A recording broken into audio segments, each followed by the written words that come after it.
Les canons de l'élégance, c'est une exposition qui est consacrée au faste et à l'apparat militaire. Cette année, on s'intéresse au superflu, à l'apparat, au décor, à tout ce qui fait que les militaires peuvent se distinguer.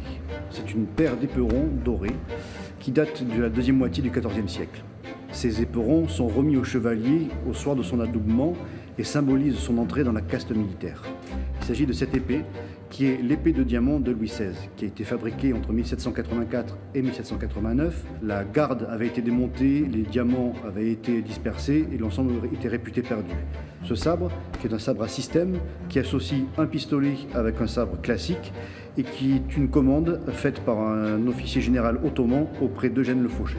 Ça reste quand même l'habit du prince de Salm-Kibbour, qui était l'aide de camp de Napoléon Ier et qui s'est fait confectionner une tenue d'apparat à la hussarde, garnie de brandebourgs et de broderies de fil d'argent, totalement spectaculaire. La pièce est en fait une pièce honorifique offerte au maréchal Pétain en 1942. La garde est fabriquée dans un seul bloc de 30 kg de cristal taillé dedans et associé à la lame sous un procédé qui depuis s'est perdu. Donc c'est un képi classique, à la différence que le maréchal Lyautey, qui a porté un soin tout particulier à son train de vie et à son image, a fait fixer sur la visière de ce képi un monocle amovible.